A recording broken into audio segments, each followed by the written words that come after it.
Hello, everyone. Welcome to our Deep Dive podcast, where we review and discuss the latest research papers in AI and machine learning. Today, we're exploring a fascinating paper titled EchoX, Towards Mitigating Acoustic-Semantic Gap via Echo Training for Speech-to-Speech LLMs. Are you ready to get started?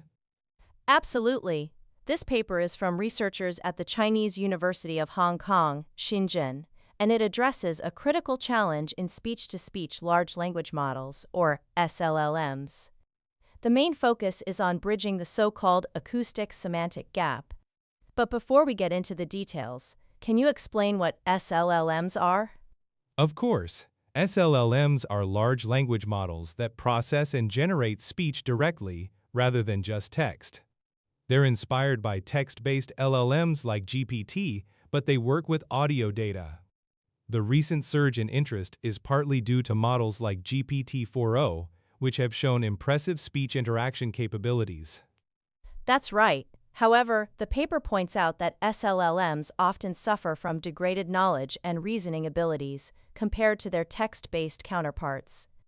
The authors hypothesize that this is due to the failure of current training paradigms to bridge the acoustic-semantic gap in feature representation space. Can you elaborate on what this gap means? Sure, in text-based LLMs, the training objective is to predict semantically correct tokens, and small semantic differences aren't heavily penalized. But in SLLMs, the model is trained to predict speech tokens which are closely tied to pronunciation.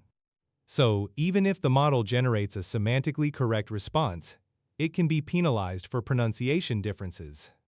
This creates a mismatch between what the model knows and how it's evaluated. That's a crucial point. The paper illustrates this with a comparison. In text LLMs, hello and hi are close in semantic space, but in speech LLMs, the acoustic representations can be very different, leading to penalties even when the meaning is preserved. This is the core of the acoustic-semantic gap. Exactly. To address this, the authors propose EchoX, a new framework that leverages semantic representations and dynamically generates speech training targets. The idea is to integrate both acoustic and semantic learning so the model can maintain strong reasoning abilities as a speech LLM. That's interesting. EchoX introduces an auxiliary module that predicts speech tokens based on semantic understanding, eliminating the mismatch between speech tokens and semantic features. This allows the construction of SLLMs that preserve the intelligence of LLMs. But how does EchoX actually work? The methodology is quite detailed. EchoX uses a three-stage training framework. In the first stage, a textual LLM is converted into a speech-to-text dialogue LLM. In the second stage, a text-to-code model is trained to convert text into speech tokens. The final stage combines these modules and fine-tunes the entire speech-to-speech LLM using a process called echo training. Let's break down each stage. In stage I, the goal is to make the model perceive speech and generate textual responses. They use an encoder to model the audio, followed by adapters to bridge the gap between the acoustic encoder and the textual LLM. They leverage the sound wave model for efficient audio understanding. Right. In stage 2, they train a text-to-code module using a decoder-only architecture. The input is text, and the target is a sequence of quantized speech tokens. They use cross-entropy loss for optimization and ensure consistency between the T2C module and the speech-to-text LLM by initializing and freezing embeddings, then applying a projection layer. Stage 3 is where echo training comes in. Here, the hidden states from the S2T LLM are fed into the T2C module to generate speech tokens. Unlike conventional approaches that rely on annotated speech tokens, echo training uses the pre-trained T2C module to decode the outputs of the S2T LLM as training targets. That's a clever approach. The echo decoder, which shares the same architecture as the T2C module, is initialized with T2C parameters. The training objective is to predict the pseudo-labels generated by the T2C module. They also introduce a denoising adapter to align the representations and minimize noise. The loss function combines three objectives: echo loss, denoising loss, and speech-to-text loss. The final training loss is a weighted sum of these, ensuring that both semantic and acoustic features are learned effectively. Another important aspect is the construction of speech tokens. EchoX uses unit language as the speech token, which compresses the audio sequence while maintaining text-to-speech quality. They extract speech units using a pre-trained Hubert model and segment them into word-like tokens based on statistical language modeling. That's right. They also implement streaming generation to handle long speech sequences. Instead of waiting for complete text generation, the model can start generating speech tokens in real time, improving responsiveness and reducing synthesis difficulty. The streaming mechanism uses a trigger feature based on cosine similarity between the current semantic representation and a reference.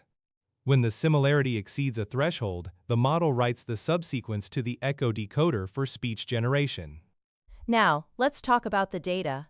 The authors adopt a data-centric pipeline with 4 stages: collecting text dialogue corpora, transforming them into spoken-style dialogues, synthesizing acoustic modalities, and enforcing strict audio quality control.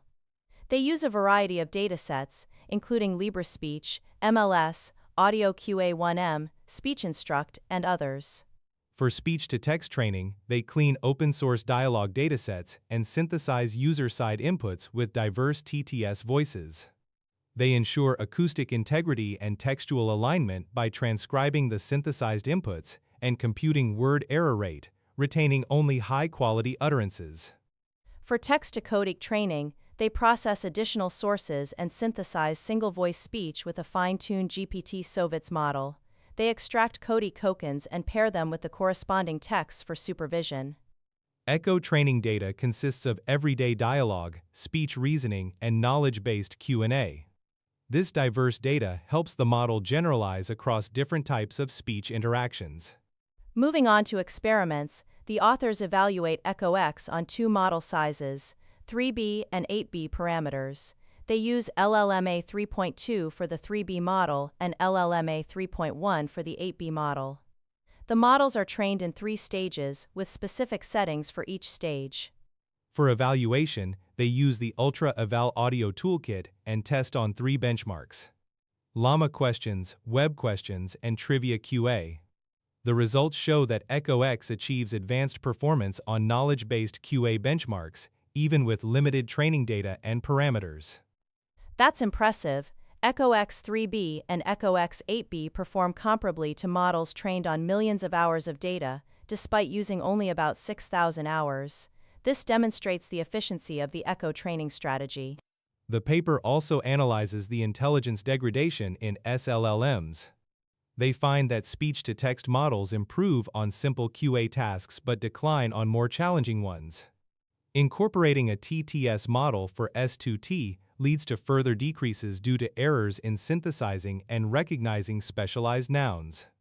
When building end-to-end models, interleaved training strategies can cause severe knowledge degradation at this data scale. Using an additional decoder helps, but the Echo decoder further mitigates conflicts, enabling simultaneous learning of both speech and text. The authors also investigate the acoustic-semantic gap by comparing the similarity of word representations. For example, hi and hello are semantically close, but their speech tokens are very different. This shows that the learning objectives for semantics and acoustics are not aligned. They compare the use of unit and unit language as speech tokens. Unit language achieves nearly twice the compression ratio and delivers superior performance. The recognition accuracy of audio generated with unit language is significantly higher, indicating that error accumulation is reduced. The effect of streaming inference is also evaluated. Streaming decoding reduces the difficulty of generating long sequences and does not introduce significant performance degradation. In fact, it can help the synthesis model achieve better results, especially with smaller models. Yep. In the related work section, the paper discusses 2 mainstream approaches: interleaving decoding and text-to-codec decoding. Interleaving enables joint learning of audio and text tokens but requires massive data. Text-to-codec decouples speech and semantic learning, reducing data requirements but not fully addressing knowledge degradation. EchoX builds on the text-to-codec architecture, but incorporates the echo decoder to ensure consistency between speech and semantics. This enables more flexible and effective training, preserving the intelligence of LLMs in the speech domain. The conclusion summarizes the contributions. EchoX addresses intelligence degradation in SLLMs by introducing the echo decoder and a new training strategy. Using unit language as speech tokens, EchoX achieves comparable performance to models trained on much larger datasets. Before we wrap up, let's touch on the human evaluation.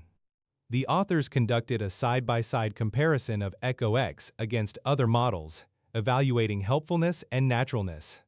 EchoX showed clear advantages in helpfulness, thanks to the echo training strategy, while its naturalness was competitive but not dominant. That's a good point. The focus on semantic reasoning and efficiency means EchoX excels in following instructions and providing appropriate responses. However, there's room for improvement in generating fully human-like intonation. Overall, EchoX represents a significant step forward in bridging the acoustic-semantic gap in SLLMs. By integrating semantic and acoustic learning and introducing efficient training strategies, it paves the way for more intelligent and capable speech-to-speech language models. To summarize, EchoX proposes a novel framework and training strategy that effectively mitigates the acoustic-semantic gap in SLLMs, enabling strong reasoning abilities and efficient learning with limited data. This work sets a new benchmark for future research in speech-to-speech language modeling. That's all for today's episode. Thank you for joining us as we explored the EchoX paper. Stay tuned for more in-depth reviews of cutting-edge research in AI and machine learning. Goodbye. Goodbye, everyone.